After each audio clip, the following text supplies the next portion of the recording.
Well, hello again and welcome in. Wherever you are today and wherever you're listening from, I'm so happy to have you over to feast upon God's Word together.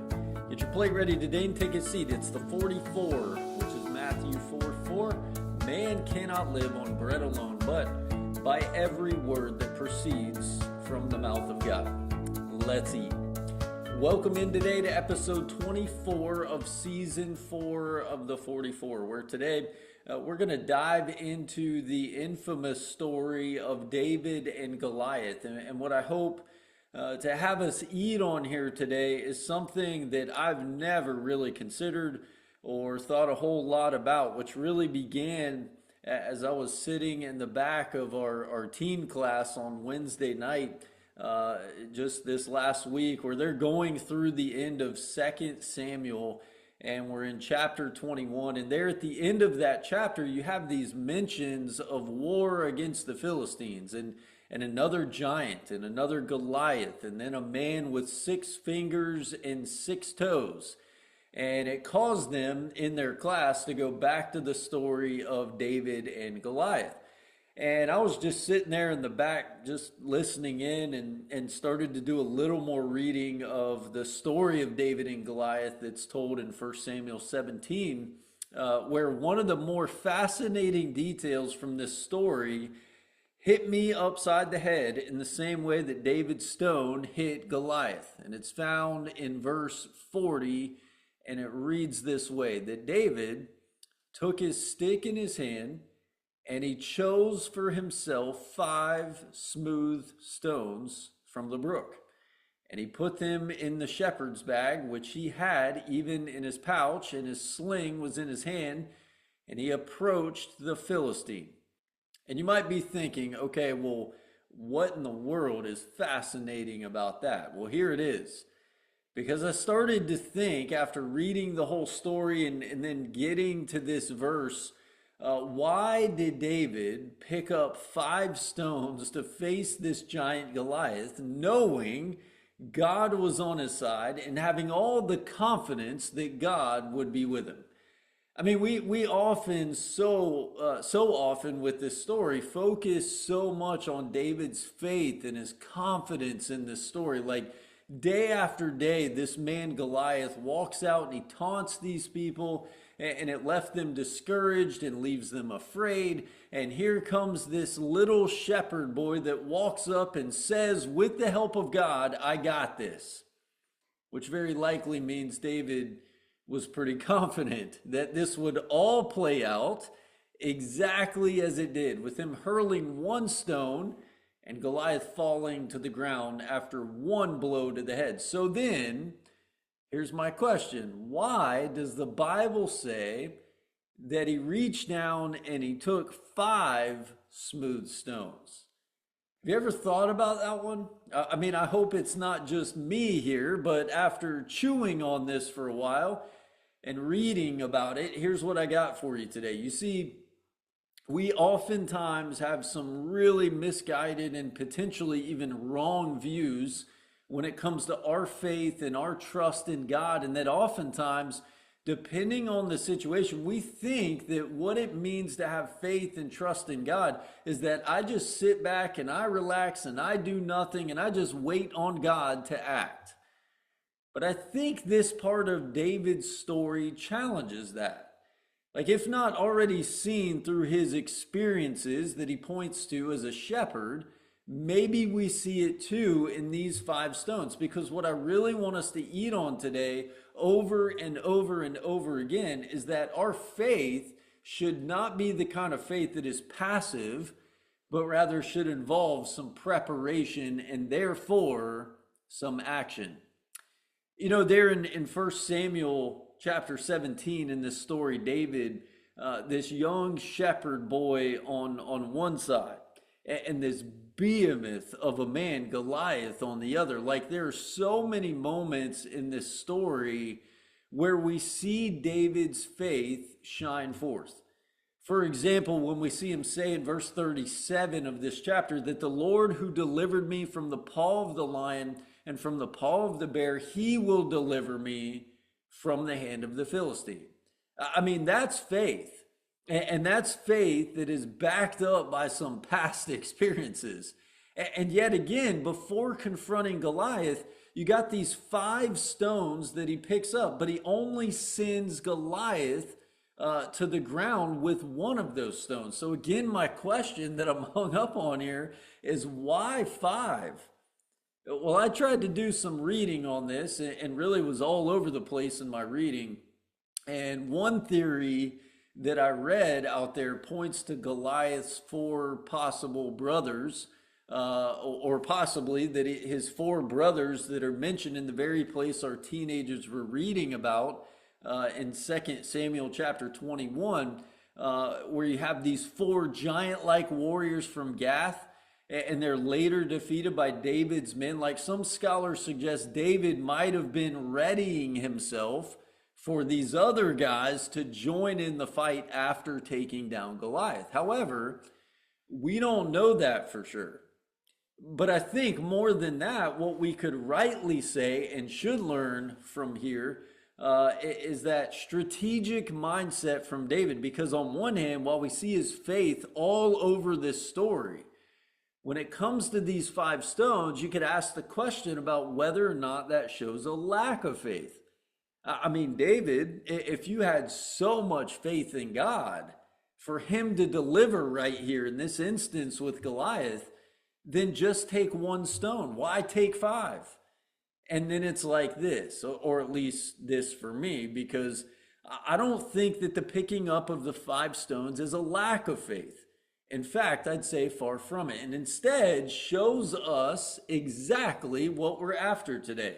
And that is that David trusted God and had faith in God, a big faith, faith that defeats giants. But that's not all he had, as he paired that trust and he pairs that faith with some really practical preparation and action. Those 5 stones he picks up, for me, doesn't point to doubt, but rather the preparation to be ready, considering he didn't really step up to hurl that first stone and know exactly what that was going to look like. I mean, would there be use for more stones through maybe an unexpected threat? I mean, while Goliath is the name and he is the face and he's the one that steps forth and he's the one taunting the people, are there not more Philistines standing right behind him? And so I guess where I'm at in all that is this, that is pairing of the faith and the trust in God that's so visible here with the preparation that we so often miss in this story. I mean, you have this balance of faith and action or preparation that really echoes all throughout Scripture, doesn't it?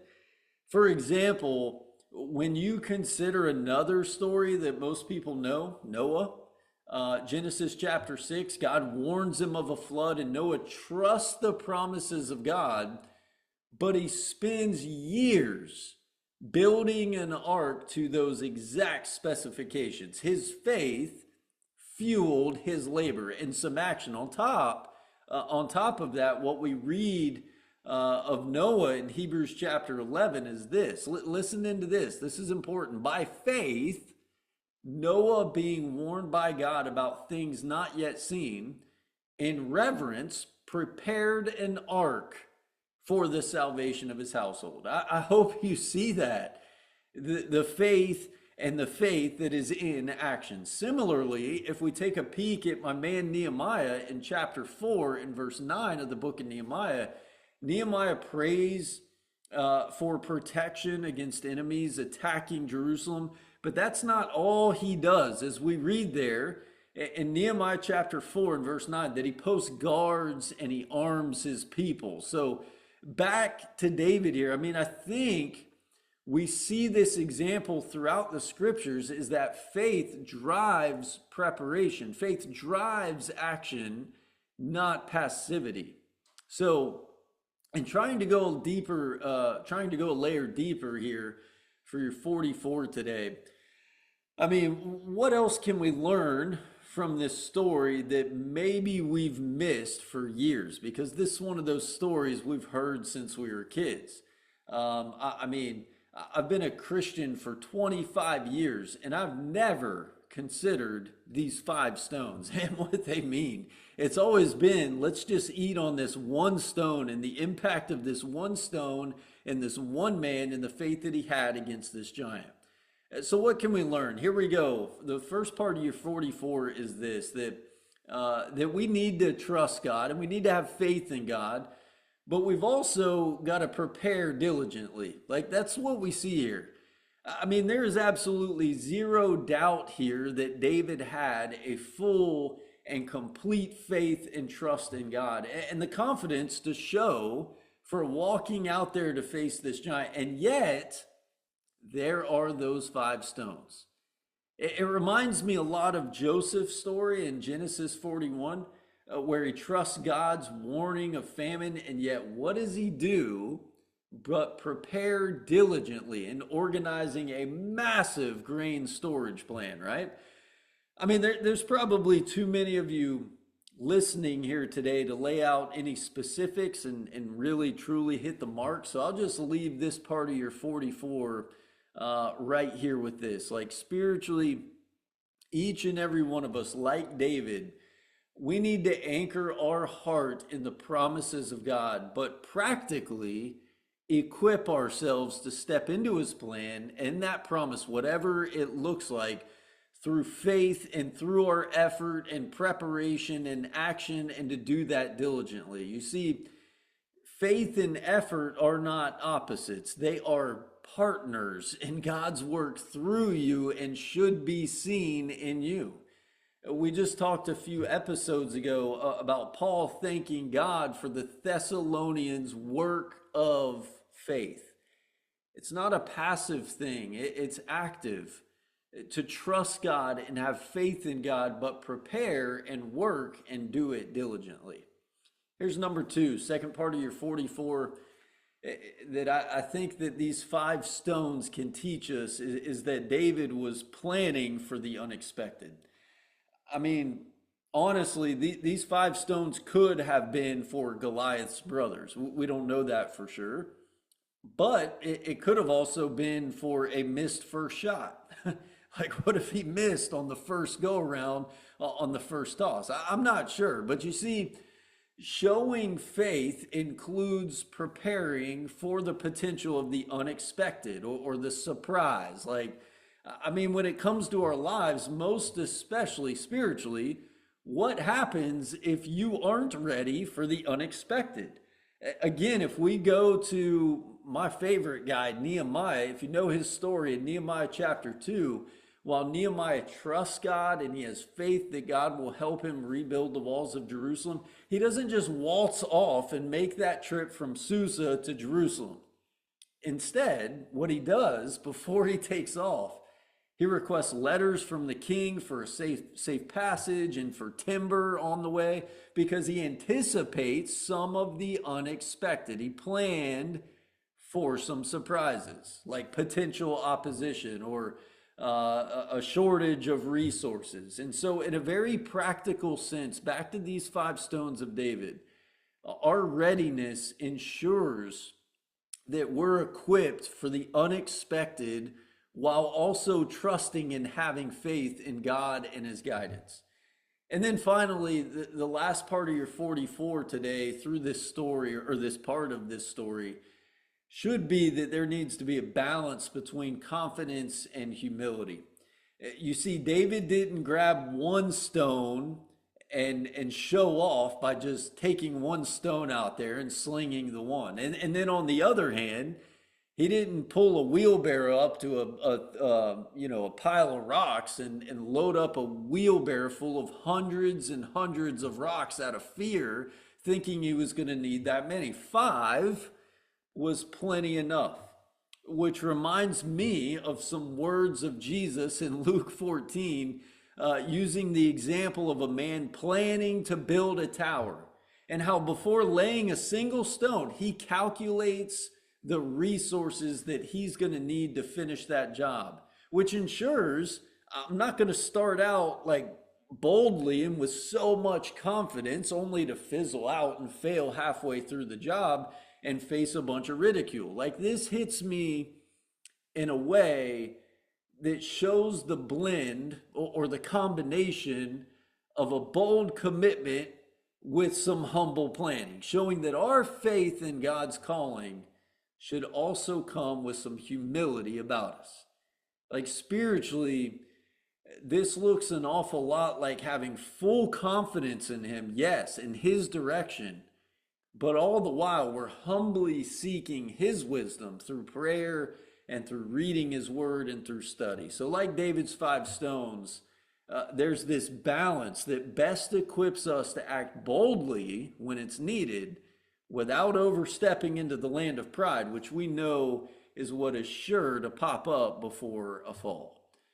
You know, here as we close, I'm sure there's so much more and so many other places we could go with these 5 stones, and I look forward to hearing from you on what you think of these 5 stones and what you make of why. But I hope more than anything, what we do learn through this and considering this is that faith and trust in God does not mean doing nothing.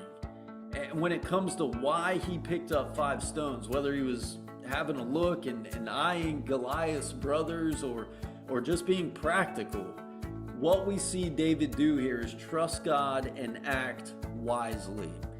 Let us be the kind of people that do the very same thing.